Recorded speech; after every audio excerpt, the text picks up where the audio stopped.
My name is Monk Rowe, and we're filming for the Hamilton College Jazz Archive in the browsing room on campus. I'm very pleased to have Dick Sherman with me today, class of '53. Yes.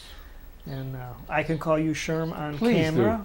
do. Please Okay, do. Sherm. It's a pleasure to have you here. Annual trek to Hamilton for you guys. Over 50 years. 50 Monk. years. That's Yes. amazing. And it says here in print that you're nation's longest playing alumni band. We are. Yeah, that's great. Yep. There is a band that has played almost as long. Eli's chosen 6 from Yale. But I play with some of those guys all the time, and they do not donate any jazz to their alma mater. Okay. They play less frequently than me, and they are paid and extremely well paid for their work. Wow. You know, Roswell Rudd, the trombone player, Yes? mentioned that group. Yes. Yeah, so he played with band. them, I think. Well, I specifically talked about Dick Voigt, who is a piano player, who helped me take the survey so I could make the claim that we are the longest playing band. And the cornet player was Lee Lorenz, who is the cartoonist for The New Yorker. Oh. A multi-talented man. He's also a writer. And he plays in my Manhattan band, the Gotham Jazzmen. And we play every Thursday a noontime concert free. And 30 plus years. We're in our 31st year donating that jazz. And I heard Phil say, in response to your question, is how come people's chops are in shape and are they up to snuff when they come here?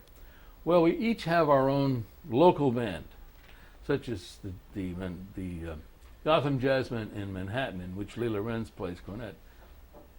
And that keeps us on top of our game.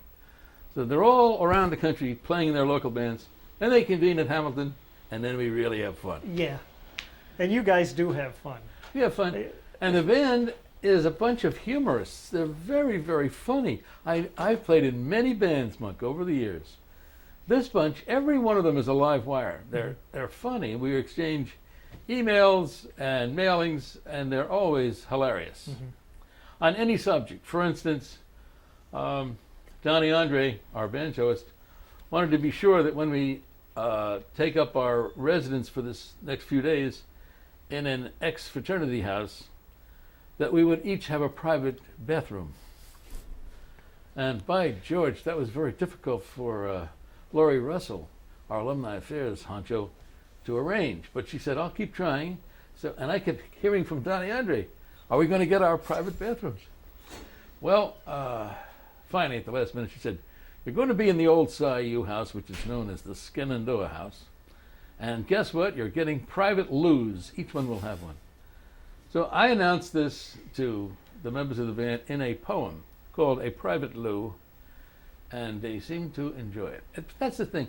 We don't require anything fancy or anything particularly noteworthy to be a subject for humor. Do you happen to have this poem memorized? No, I don't believe I do. Okay, Sorry. well, we'll just have to do interview part 2 then, Yeah. where we'll feature Probably. a reading. Yeah. But well, any subject, even bad health. My wife and I underwent serious illnesses at the very end of last year and the beginning of this one. She had 2 congestive heart failure attacks, hospitalized, quadruple bypass. The same day that she had quadruple bypass, I was diagnosed with prostate cancer. So it was not a happy day. And the men in the Alumni All-Stars sent us flowers and a get well card. And the get well card, being cheap, it didn't say to Dick or to Betty, it said, get well quick. So I sent them a poem chiding them for their cheapness and saying you could have at least specified a name or 2. So I ended up, that one I can recall, I ended up saying, I claim that I can remember it. I can't. We'll have to get back to it later. But it'll come to you, It will. and we'll revisit that. Well, you're feeling better now. You look great. Yes, I recovered by means of radiation treatment. And it was not the seed implants, it was the beam radiation. A doctor introduced himself to me at the Southside Hospital, where I went 38 times, every day, 5 days a week, for this. You lie on an MRI type bed, and this thing is beamed at you. He introduced himself as the guy that was handling the beam, and I said, I hope it's not Jim Beam. Yeah. And he said, no, I'm easing off on the bourbon when I'm directing the treatment. But anyway, I'm pretty Sound like good a now. good match of doctors. I'm pretty good now. Good. What brought you to Hamilton in 1949? 49. My father was a dentist. In those days, you didn't go to a liberal arts college. You just went right to dental school from high school. Oh. He had heard about this college, and he was so impressed with this campus that he wanted me to come here, brought me up, and I was interviewed by Sid Bennett, the director of admissions, and been very happy I came here. And one of the happiest things is the catatonic 5. That was remarkable. I achieved some honors. I was elected the president of my class. I was elected the president of my fraternity. I was a member of the student council. But of all those things, it was being the drummer in the catatonic 5 that pleased me the most and helped me the most in the rest of my life. How so? Lawyering is not always the most pleasant thing to do. And I had this pastime of playing drums in jazz bands. And I so enjoyed that it got me through being a lawyer. Wow. Now I'm through being a lawyer and just playing jazz. So I still play in New York, every week, and with several other bands. So it's a pleasure. But it was Hamilton College that got me started. Mm-hmm. You played drums when you came here? Not jazz. I played in the fireman's band and the high school bands and all, marching bands. But it wasn't until I came here that I played jazz. I loved jazz, but it was always listening to recordings. I used to listen to Ted Husing on Saturday mornings, the old famous sportscaster. Husing? Husing. Okay. He lost his sight, and he continued to broadcast on the radio. And he was a great lover of Eddie Condon. And so I used to listen Saturday mornings when I was a kid in my mother's car to Ted Husing's broadcasts of Eddie Condon, Wild Bill Davison, Cuddy Cuttrell. And I used to get so excited about that music, I wanted to roll myself up into a ball and shove myself into the radio in the dashboard of the car. I just loved it. Yeah. So when I came to Hamilton, I already was predisposed to Dixieland. And I walked as a freshman across the quadrangle, and I heard some jazz coming out of one window. I think it was Carnegie Dorm. John Fell was the clarinetist in the Fillius 5. He was playing, and Jim Collier was with him, the trombone player. Oh, and the author, the future author. Yeah. Yeah. And is the present member of my Gotham Jazz Band in Manhattan. I recruited him to play trombone with us. Okay. And anyway, that entire band, which I became aware of by listening to these sounds coming out of Carnegie Dorm, they used to get together for jam sessions every week in Silliman Hall. And the band at that time was Bob Crumpart on cornet, Collier on trombone, John Fell was the clarinetist, the pianist was Pete Ziefeld, and Mike Beldock, who had a distinguished career as an attorney and still does, was the drummer in the band. And anyway, I used to just sit there with my freshman beanie on and listen to these old men, there I. Yeah. And they seemed. They seemed so old to me. They tolerated my presence with my beanie, and then they graduated. And so I decided I'll form my own band. So it took me a year or two to round up the co-founders. I got Emerson Brown and Derry Hall.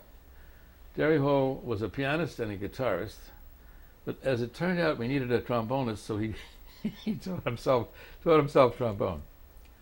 And we had Ron Jabot of the Alfredo House. He was the cornetist. Dave Barber was a theta adult. He was the pianist. And his only failing was that he had to read music. And he was the only one in the band that could read music. and he needed the music. And you talked a bit about alcohol before, and we were all pretty heavy drinkers. And when we played a gig, we were never paid in cash in those days. This was, early 50s, 50, 51, 52. And by 52, we had a good solid band, and everybody got paid when we had a gig of a quart of bourbon. Okay. And it was cheap bourbon. It was blue chip bourbon, as I recall. And and in that band we had Emerson Brown, of course, Derry Hall. Let's see, Derry Hall was playing trombone in that band then, and the band played an exhausting gig at the Deke House, and we all fell asleep under the piano. And we awoke several hours later, and I knew they would be hungry. I was the leader of the band, so I felt responsible for giving them victuals. And another Emerson Brown story. He was snoring along with the rest of them, so I decided to go down to Clinton, get a pizza pie. I got 2 big pies, brought it back, shoved it under the piano, and started to kick their soles of their feet. And they said, "Oh my goodness, that smells wonderful. This is terrific. What a smell to wake up to." Everybody was so thankful and appreciative of my initiative in getting this pie, except for Emerson. Emerson's response, and I can remember that after 50 years, was, "What, no anchovies?" That's Emerson. That about sums him up, I guess, huh? Emerson had his drawbacks, personality-wise. He was difficult to deal with, and I, as the leader, would try to recruit him every year to play Hamilton reunions, and it was like pulling teeth. Oh. He wanted to play. He loved playing, but he just put me through a ringer all the time. I would say, if you can't make it, just say no, and I'll get someone else. He would keep dragging it out. He made you work for it. Made me huh? work for it. Yeah. He had failings. He was, as a leader, he was impatient. He didn't look around to see if the drummer's got drumsticks in his hand. He was just so eager to go. But all that aside, nobody liked to play more than he, or had more passion for playing than he. So he deserves high marks for that, because he inspired everybody around him. He drove himself and he drove the band. So he was a good man. I understand that his widow may be attending. Yes. I hope she does. She's supposed to be here tonight, actually. Oh, I'm good. doing I know her. alumni college. No, I've known her very well for many years. One time, I drove up to see Emerson and Cindy, who were living in Syracuse at that time, and they were a little low on funds, and they had a big moose that was hanging on the wall, a moose head, and they took it out and they hocked the moose head so we could buy a steak. Oh my! And eat well. Isn't that something? Wow. And then we spent that night at the window of Emerson's apartment. It was on the 3rd floor. The snowflakes were swirling down, and I was playing on a snare drum with brushes, and he was playing the clarinet out the window. That was the band. Didn't he used to take a long bike ride? Oh, he rode up from Nashville one time on a bike. Yeah.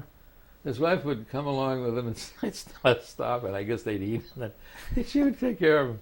I'll be darned. Oh, yeah, that's a remarkable thing. Wow. Well, you heard me talking with Phil a little bit, I think, about the music that you were playing.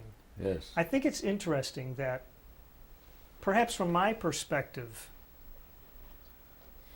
I had sort of made this assumption that you might have been playing music that was not really what your audience would have chosen to listen to.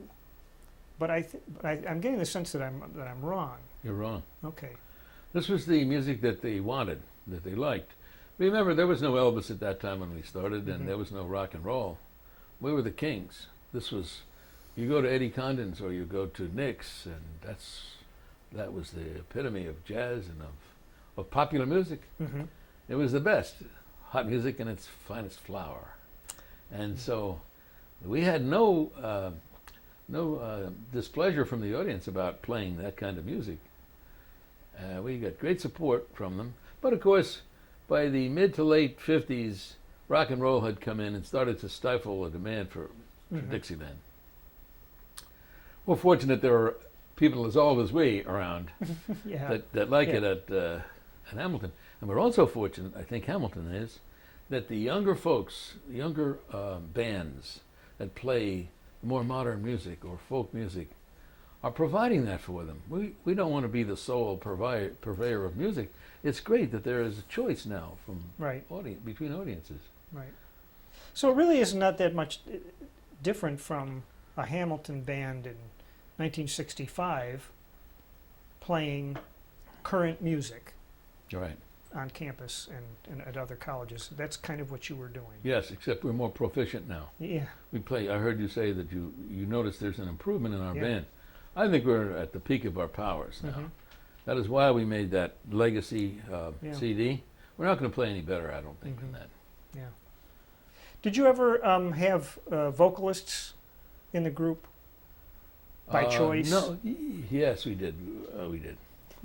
Mike Parker, the son of Paul Parker, was our first trumpeter, and he had a wife named Dottie, Oh, Parker. I know about that. Yes. and she was the vocalist. Right. I think I was referring more to back in the Catatonic 5, though. Did you have singing? No, Okay. no, never sang. Okay.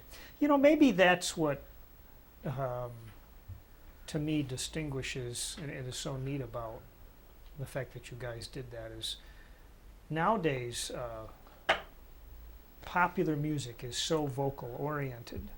Yeah. I mean, you can listen all day to the radio or any station you want, and you hardly ever hear an instrumental. Right. It's rare. So, for you guys to have an instrumental band back then, I think is very hip.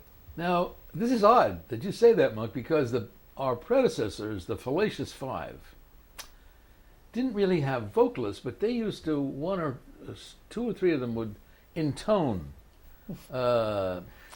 lyrics to jazz-type tunes, like She Looks Like Helen Brown. I think you may know that one. She looks like Helen Brown. Both. She looks like Helen Brown. She's the hottest gal in town when she's dressed in green or gray. Scotchmen throw their kilts away. Oh, she looks like Helen Brown. She's the hottest gal in town. Oh, she looks all right when she's dressed in white, but she looks like Helen Brown. That kind of thing. Okay. I guess novelty songs. Yeah. Novelty songs like that. Your engine's kind of rusty. You know that one? Let me No. overhaul your car. Your engine's kind of rusty. Cranky's kind of dusty. Let me overhaul your car. Your engine needs a workout. I'll get every quirk out. My repairs are best by far. Say, why don't you let me look under your hood? A pint of my oil will do your engine lots of good. And don't you try to back out. I have got my jack out and we're going to do it. Get out and get under. Let me overhaul your car. Always something suggestive and Just a little bit. a little bit. You could take it that way. But that was, That's they great. liked it. Now in our Yeah. band, you just made me think that we did have some songs that we sang, like Sandy Don't Allow No Jazz on Sunday, Mm-hmm. and the Coast Guard March, this thing, Semper Ubi Sabubi. You've heard about that one? No. Oh, well, we decided to go Latin, and it's kind of sophomoric, but we discovered that the Latin phrase Semper Ubi Sabubi can be translated always wear underwear. So to the tune of Semper Paratus, we did it. Okay.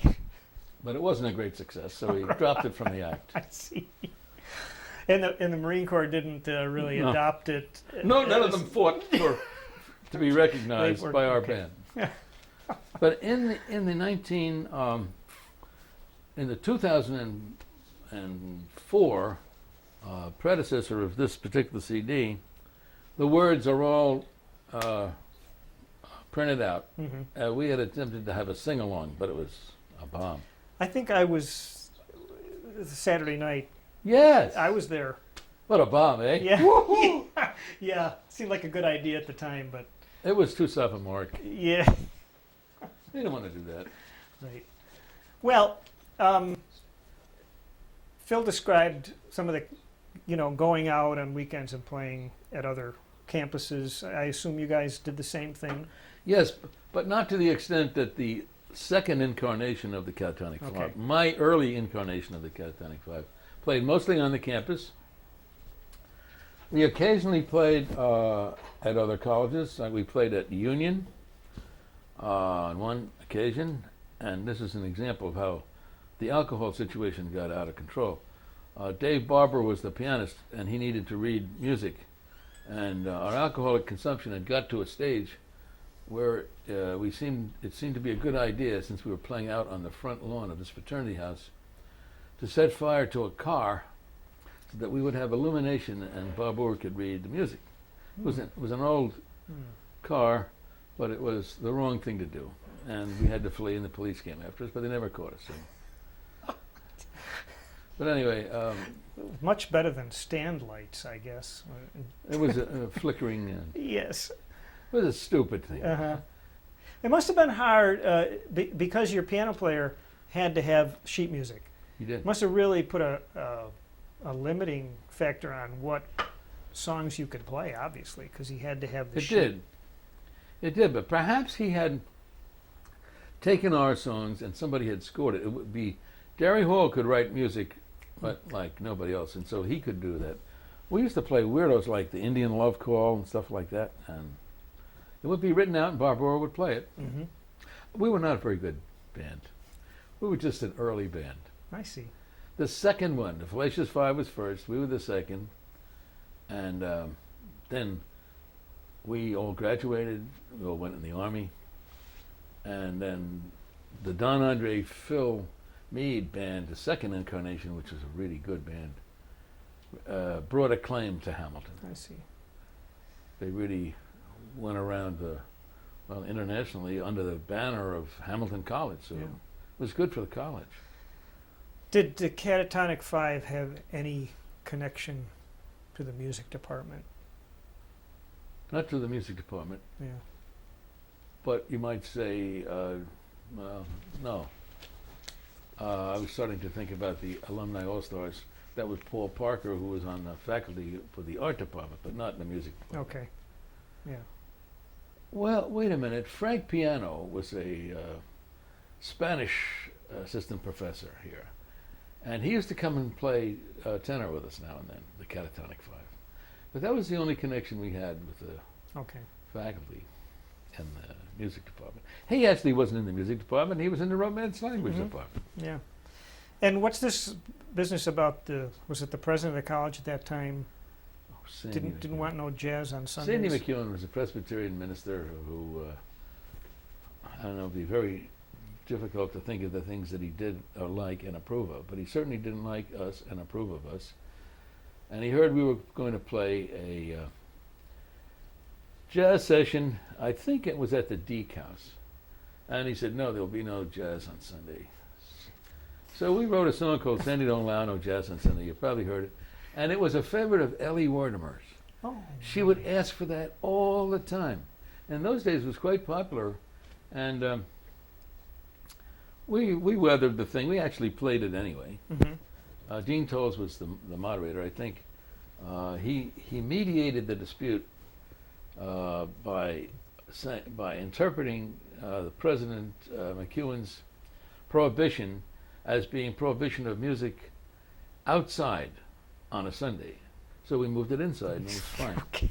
Because he thought it would compete with chapel or something. I see. Anyway, Yeah. it had a happy ending. Yeah. What'd you do in the service? I was a radio operator. Mm-hmm. I was fortunate to have they call them classification specialists, who would interview you as you were interviewing me and determine how I would best serve Uncle Sam. It was the time of the Korean War, and so you would think that they would exercise a little more wisdom than they did in my case. Well, I'll give you an example. This classification specialist sits me down and says, "What'd you do in civilian life?" And I said, "Well, I just graduated from Hamilton College. I had a job with Batten, Barton, Durston, and Osborne. It's an advertising agency." And I said, "Well, we don't need advertising in the Army. What did you actually do?" I said, "Well, I wrote radio jingles, tune in tonight and hear Jack Benny and Phil Harris and all that." "Radio?"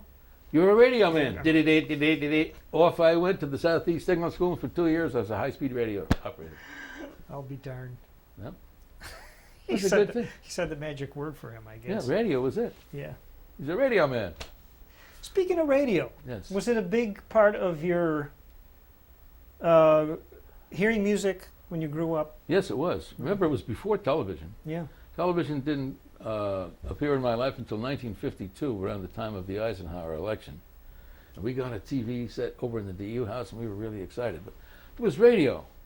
And a few disc jockeys were famous for playing jazz, and I would tune in all the time to that. Mm-hmm. And what you see is the result. Well, I had thrown a few song names at Phil, like the stuff that was getting top 10 airplay Yes. in the 50s. And you had things, even a Leroy Anderson song, Blue Tango, How High the Moon by Les Paul. Oh, sure. So those were instrumental. Oh, yes. So there was that going on. But then you had Johnny Ray doing Cry. Cry. Did those kinds of things, Dean Martin, Perry Como, did they appeal to you? I'm sure they were okay. Yeah. But I didn't really love them the way I love Yeah. jazz. Right. And you couldn't play them. I mean, it wouldn't be No. that. Oh, no. Can you imagine trying to play Cry? It would make you cry. It wouldn't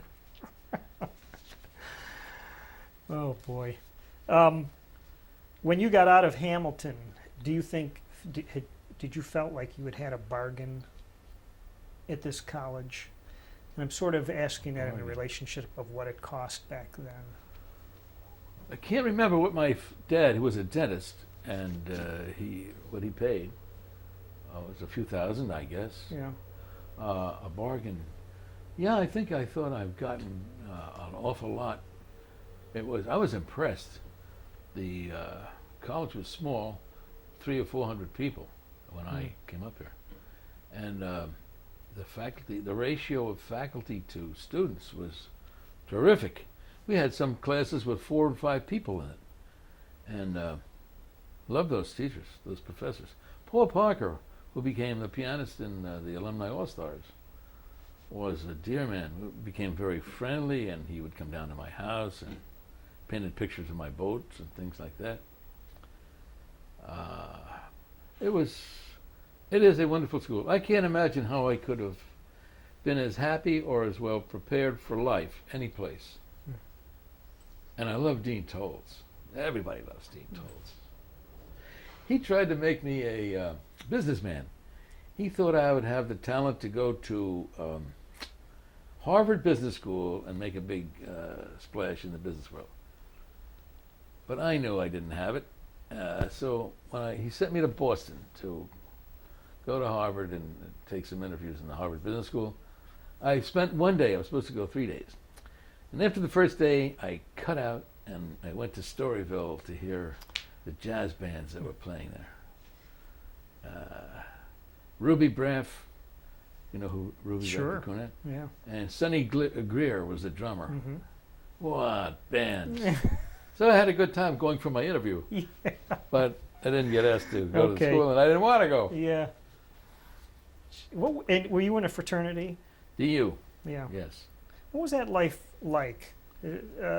Different from fraternities today?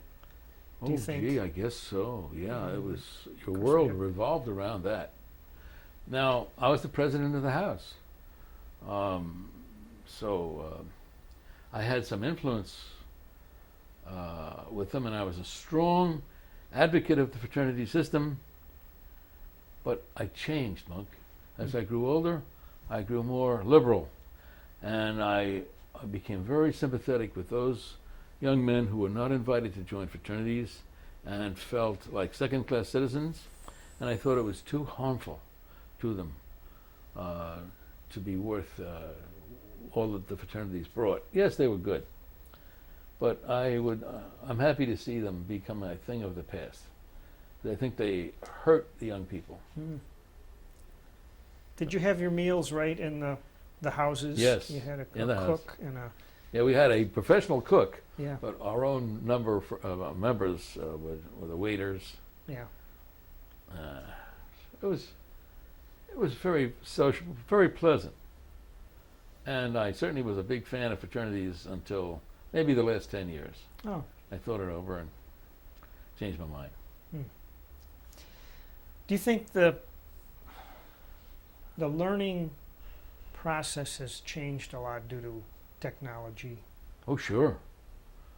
Well, we were pretty primitive. Remember, I said that we didn't get television until 1952, Right. let alone computers. Right. Nobody ever thought, Right. "Ooh, what a computer." And cell phones and Oh, no. Didn't know what it was.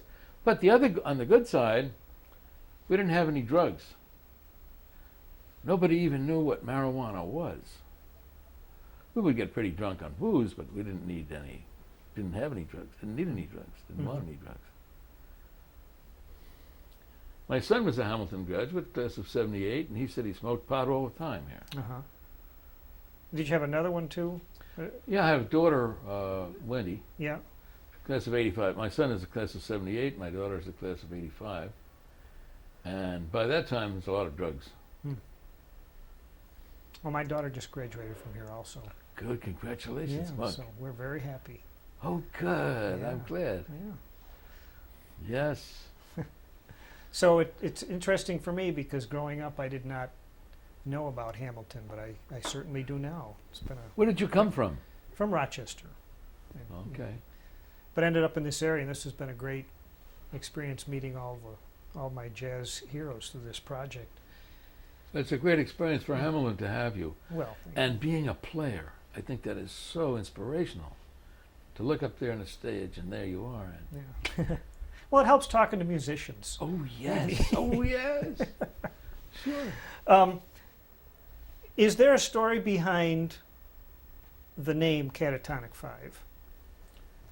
Yes, Derry Hall and I were kicking around what name to give this band. And he said, let's name it the Great Five. So The that's it. Great The Five. Great Five. How can you argue with that? And I had just been studying a little abnormal psychology, and I said, how about the catatonic 5? He says, what is catatonia? And I said, it is the state of psychosis, which is marked by wax-like immobility interrupted by sudden fits of frenzy. He says, that's it. We'll name it the catatonic 5. That's terrific. That's how it Yeah, goes. that's good. Well, it goes, there's been plenty of odd band names over the years. They get odder now. I mean, They seem odder, but, at the time we had the Mound City Blues blowers and those yes. kinds of things. But I like the name. It has a certain ring to it. catatonic, yeah, it's got tonic in it and it's got cat. Yeah. So And you can always change the number in case you have another member. That's true. Catatonic 6 has a good Catatonic ring 5 to it plus. also. Yes. Did you have a bass player in the group? Not in the catatonic 5. Okay. No, we didn't. Not even, no tuba either. Oh, no. Huh. Interesting. We just got our tuba in recent years, and that was not the catatonic 5. It's the Alumni All-Stars, Yeah. which is the band closest to my heart. Right. And Gordy is a wonderful tuba player. He goes to tuba camp, Ah, to learn yeah. jazz tuba camp. That's cool. Now, the Alumni All-Stars, is there an official first year of their existence? I don't think there's a definitive year. It's the early 50s. I was the first drummer in the Alumni All-Stars because Paul Parker needed a drummer, and he asked me. I was in the catatonic 5, so he knew I was a drummer, and he said, come on, we're going to play the same kind of music. And he had his son, Mike Parker, playing cornet, and another son, Larry, playing bass. And then we were joined by John Von Bergen. Remember John? Sure. So we had a bass player. When Larry left, we had John Von Bergen. So then I got Emerson Brown, and then we got Collier. We had a Dixieland band. Neat. Do you have favorite Dixieland musicians yourself? Yes. I would say Wild Bill Davison, Bobby Hackett on cornet, and on trombone, I would say Cuddy Cutchell or Lou McGarity. On clarinet, it would be Edmund Hall. Mm-hmm. That's you got the idea. Yeah. This is the Eddie Condon type players. Right, right. Do you make a distinction between New Orleans, Dixieland, and what came after when it went to Chicago? Does it sound different to you? Sure, much different, more refined, Mm. and it's more of a four to the bar beat. There were a lot of two beat guys that came from New Orleans with the Preservation Hall type thing. Yeah. The old style, traditional. Then it went to Chicago, and by the time I heard it, it was in Manhattan, and it was sizzling my ears off. I couldn't go back in time any more than that. Uh-huh. I loved it. Well, if a young drummer came to you and said, they're telling me to play two-beat here. Yes. I don't know what to do. What do you tell them? Wow. If he's telling me that, I'd say forget it. Really? You got Find a two-beat- different bunch of two-beat. guys? Yeah. My drummers were the most primitive one was my drum teacher in 1949 or 50, I guess. Tony Spargo. He was the drummer with the original Dixieland Jazz Band. You took lessons from Tony Spargo? Yep, $5 an hour, Uh-huh. and he would come to my house, and I had to provide tea for his wife. I see. And after about 3 or 4 lessons, Tony said, "You can keep time. I'm not going to take your money anymore." He said, "Just travel light, keep your ears open, and you'll do fine." So that was my first teacher. It wasn't very technically advanced. But then my favorite drummers were George Wetling with Condon, Buzzy Druten, and the great Cliff Lehman. Those are my idols. Keeping time. Yeah. Keeping time. Keeping time. Keeping time. Bill Crow, the great Yeah, bass bass player and humorist. He used to make T-shirts that said, "So many drummers, so little time." I'm sure you know that. That's a good one. Yeah. He played here Oh, one good year for man. Fall Coming. Yes. Yeah. Very interesting guy. Tell me about John Ibach a little bit. John Ibach was a beloved member of our band. I served on the student council with him as an undergraduate. Uh-huh. He was a very fervent player, very passionate about it, and he has done a lot for jazz piano in Florida. He was known as Dr. Jazz in Jacksonville, and he sponsored some Marion McPartland concerts. He was well known by professionals and by audiences. But we loved him. He was a funny guy and a dear man, a truly kind man. Mm-hmm. And we really missed him. I saw him a couple times down in Florida, and he was starting to get ill. Yes. And it was cruel because his mind was so good. Yeah. He was an extremely intelligent man, a great surgeon. So I miss him. Yep. That's all I can say about Yeah. him. Do you see replacements in line for the All-Stars? No, I don't. But you never can tell. Now, Bill Semple is the class of '68. Yeah. When Emerson Brown was starting to falter a bit, up steps Bill Semple. And I get this guy. And here's a guy from '68 replacing a guy from '56. So it's always possible.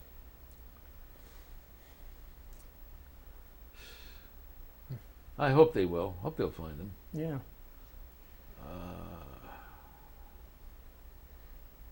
What's this jazz scene like in New York City now? Oh, for my kind of music, it's pretty dim. It's dismal. There's the Cajun at 8th Avenue and 16th Street, where they always have some Dixieland band, and I get hired as a substitute down there a lot. But outside of that, in Arthur's Tavern, those are the only two places that have Dixieland now. And you live where? I live in Long Island, in East Islip, Long Island. It's about 50 miles out from New York City. So I'm fairly spoiled in this area, you know. In fact, one of the gigs I play as a pianist, I forgot you played piano. yeah, actually work more as a piano player these days, and I play the Hotel Utica, and I literally can leave my house 15 minutes before the job, Wonderful. and unless I run into a stoplight, I can sit down at the piano in time to start. But for you, with a drum set to go into Manhattan, No, the drum set's there. okay, These other jobs like the Cajun and Yeah. Arthur's, yes, Yeah. I bring it in there. yeah, That's a struggle. yeah, finding parking spot and all that, Oh, you probably have to leave like, yeah, and I get paid $25 for Yeah. it, you know. you gotta love it, Yeah. But I do it to help out and to play with these guys that I love. right?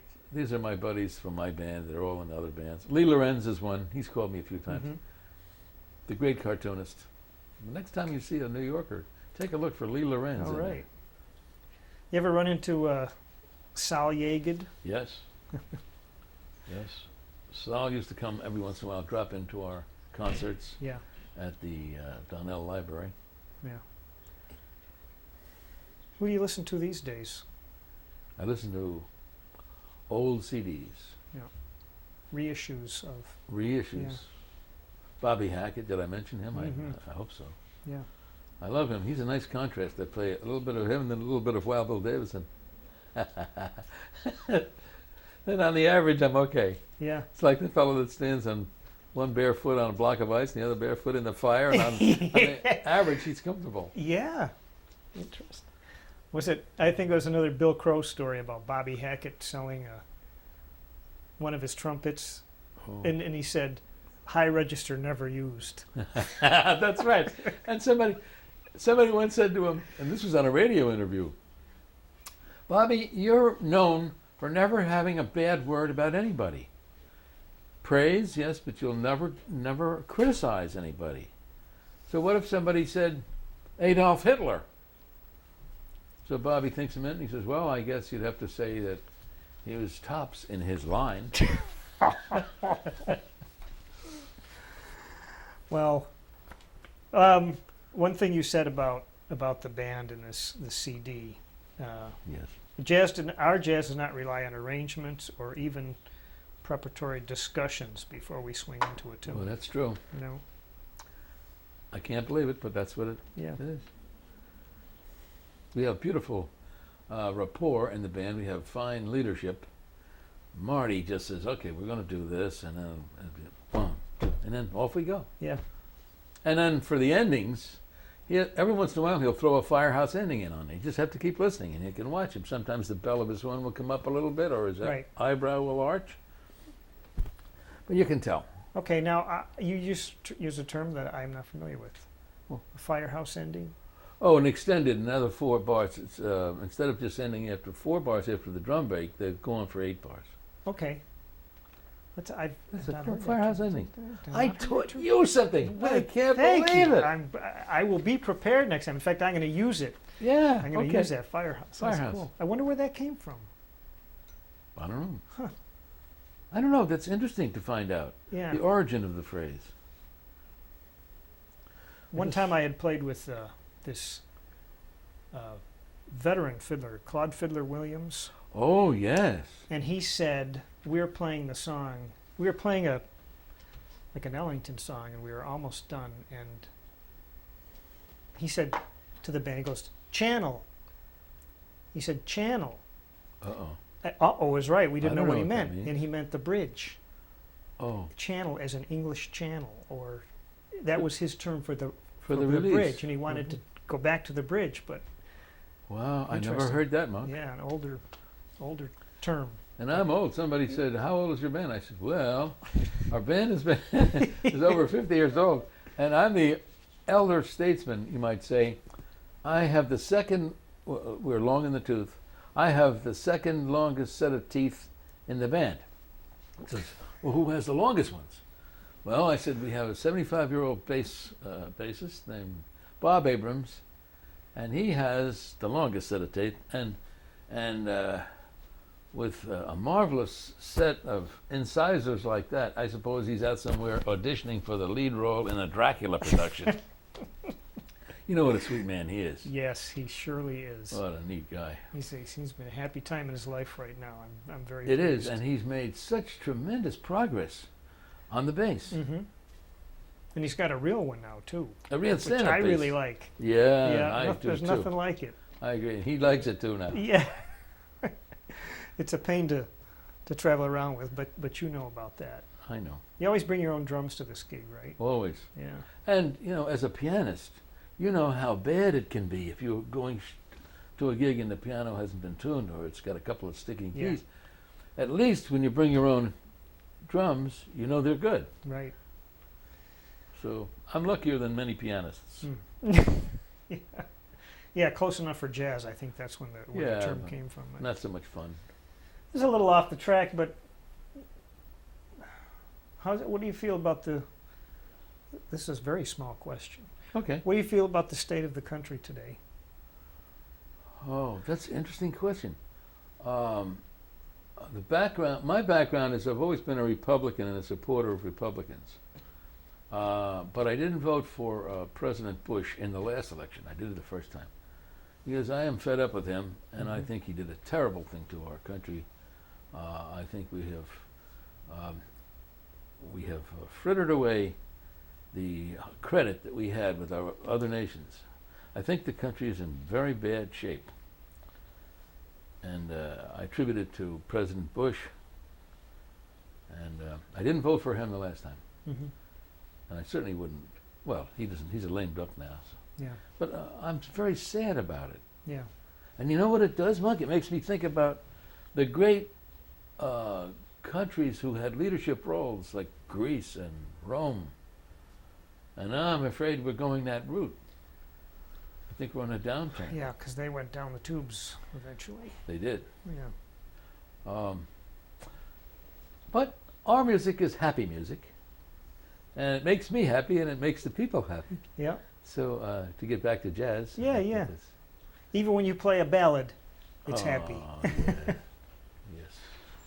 Right. Well, just to wrap up, I've been always impressed by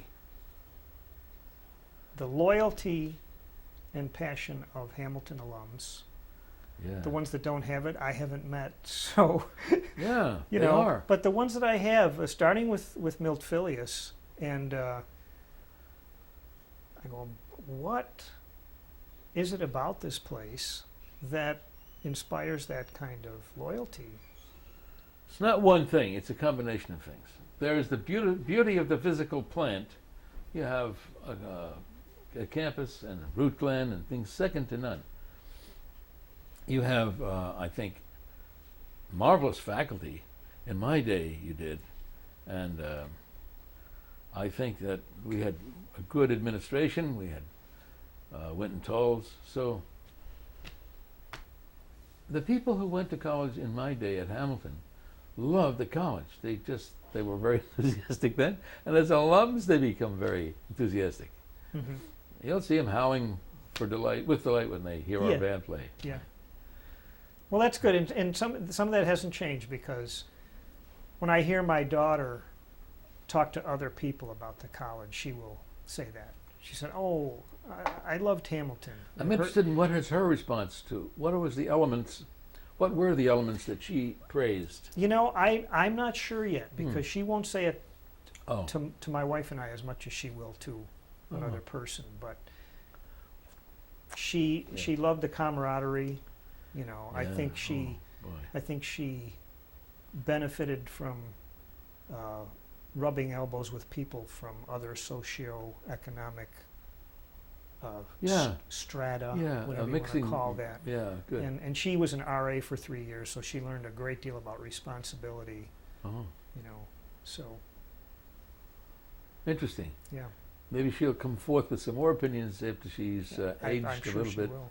Yeah. You seem to be a happy man here at Hamilton. Well, you know, one thing, this has been a dream gig for me, and Milt Fillius used to joke. He wasn't joking. He used to put it in a joke. He said, "I wanted the job that I gave to you." You know, he made this whole interview thing possible. And, Yes. and since then, I've met so many of my musical heroes. and it's been a great job for me. What a good way to look at it. Yeah, and he wanted to do it. I'm glad you got it. Yeah, okay. I don't know how good he would have been. He probably Yeah. would have been fine, but He did sit in on a few early on.